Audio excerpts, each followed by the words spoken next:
Coming up on Go Soldiers, we visit the Red Mill Museum. This place is incredible. 47.2. What? Where I make a long distance phone call to spirits and ghosts.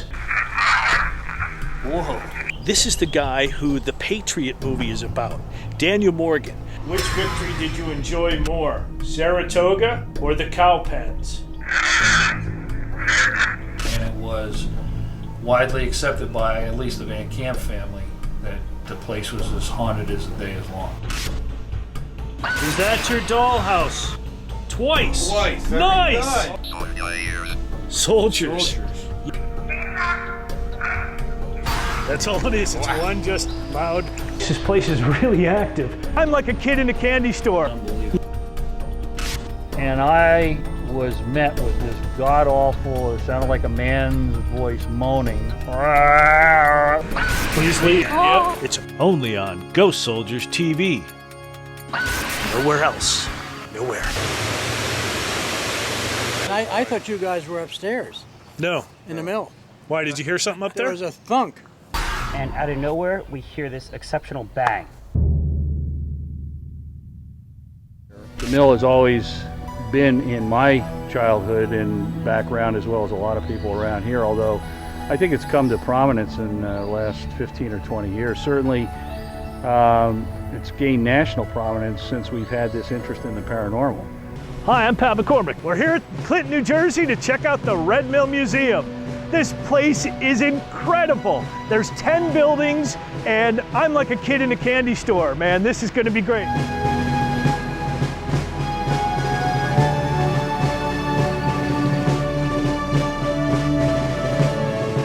Ghost Soldiers has come to Clinton, New Jersey. Named after popular Governor DeWitt Clinton, not Bill. We've come to investigate the Red Mill Museum. This place is great. There's 10 buildings on this site. There's a maze of buildings here, 10 in all. So it's not just the Red Mill Museum. There's actually other buildings like the blacksmith shop you can see behind me. A lot of stuff in the schoolhouse. That was moved in 1974. Right, that was that. From over where Sky Manor Airport is. I remember seeing the picture of that being It was moved. pretty nasty when they moved Yeah, it. yeah. They cleaned it up. They restored it pretty well. You know, and it is probably one of the best authentic single-room schoolhouses. It's got everything in there. It's got It really does. Duchess hat. It's got Yep. the little chalkboard. It's got Washington's picture, you know, in the corner. Yep. So it's real. Hi, we're here at the Tenant House. It's set up as a general store, which I think is great. There are all kinds of artifacts in there, and it really looks like an old-time general store. It even has a small post office inside. That actually wasn't a store. That was a two-family house. Oh. This is the Lebanon post office and stuff we got to make it look like an old store. It was a two-family house built around the Civil War time. We have actually interviewed one of the family members that lived there till the 60s. Yeah. Said it was so complete, they all knew it was haunted. That you could hear the guy walking. Right. We've had so many tours, so many, including some of our volunteers that were totally skeptical. Huge footstep activity upstairs. But he said they couldn't go to sleep at night if they didn't hear the rocking chair downstairs or a banjo, and nobody had a banjo. Oh, yeah. And this guy, Van Camp, I've spoken to a number, and they make no bones about it. So they knew when they lived here that place was totally yeah, haunted, yeah. even then. On the property, there's a cabin that is the replica birthplace of Daniel Morgan. Now, Daniel Morgan is a Revolutionary War hero who was born in Huntington County. Yeah, the 1976 authentic historic reproduction from the bicentennial. Right. And you know, he's the real person that the movie The Patriot was really Exactly. modeled. Now this man is incredible. This is the guy that Mel Gibson's character is modeled after in The Patriot. This guy did amazing things. His deeds were outstanding. This is a hero. This is a man who was a brilliant tactician. Yeah. He was a drinker, a gambler, and a soldier. I mean, he was the real guy. Yeah. Later, he goes on to become a member of Congress in Virginia. So this is a real great man that we're talking about here. We hope to talk to him tonight. While the mill is red now, it was anything but red over the years. At one time, it was called the Black Mill when it was used as a graphite mill. Later on, it became a talc mill, and then they dubbed it the White Mill. Ralph Hunt built the first mill here.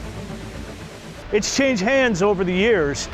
One of the first families in this area was the Mulligan brothers. Now the Mulligan brothers, they bought the land and they set up a quarry.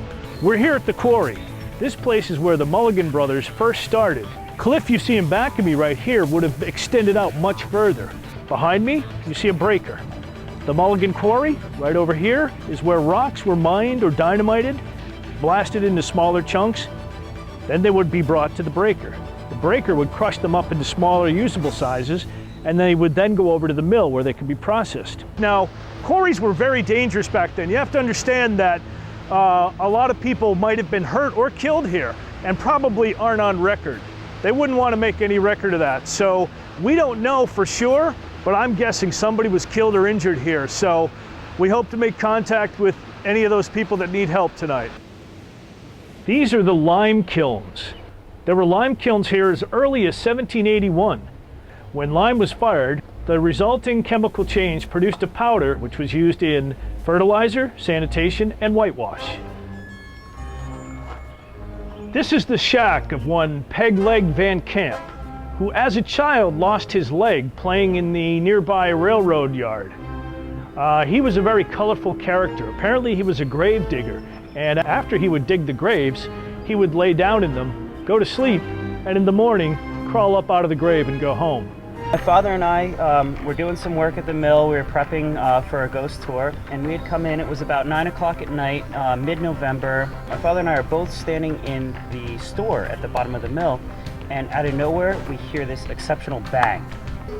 When we kind of coordinated, we were like, wow, there's no one else here. There's absolutely no potential for that to happen, and it was this exceptional crash. No explanation for it whatsoever.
This cabin you see behind me is a replica cabin of the birthplace of Daniel Morgan. This is the guy who the Patriot movie is about. Daniel Morgan. This was a great man. Although he was poorly educated, he liked to drink and gamble, but he was an absolute brilliant tactician, defeating the British at the Battle of the Cowpens using a double envelopment. Let's go check his cabin out.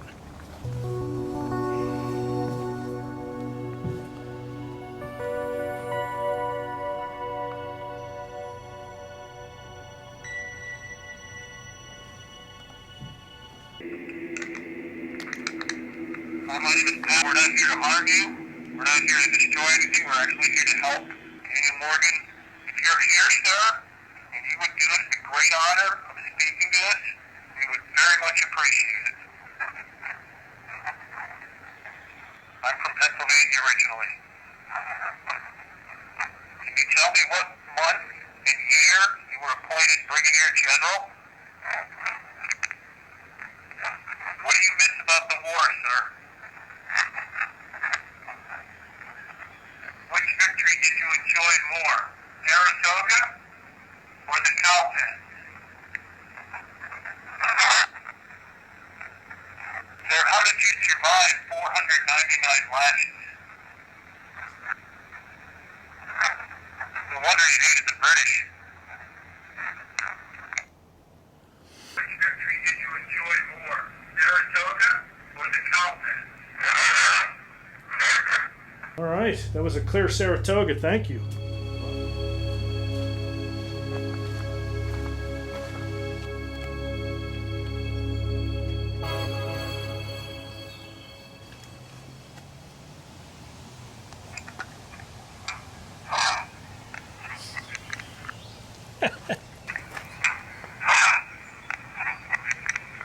my name.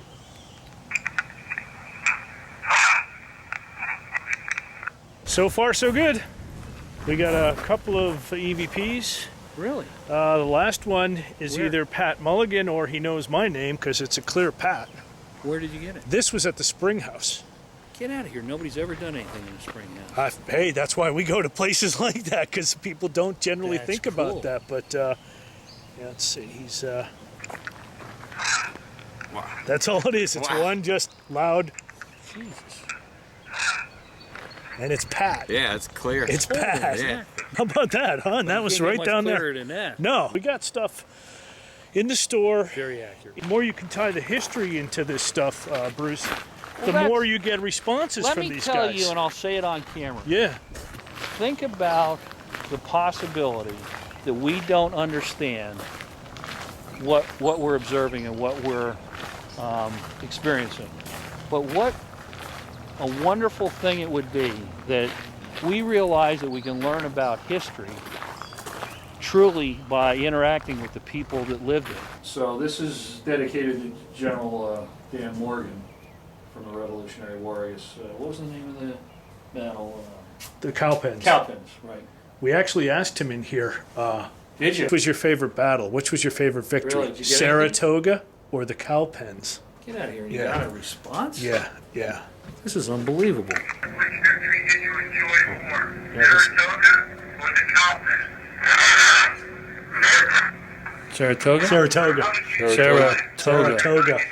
Holy smoke. Saratoga. You know, Yeah. So it's far, rare to hear that kind of yeah. fight.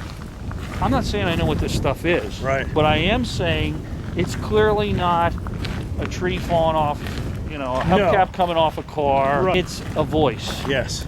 So I was going from the top floor down, shutting down the lights, checking everything. I got to the second floor, and we had just finished prepping a new mental health exhibit. And I was met with this god-awful, it sounded like a man's voice moaning,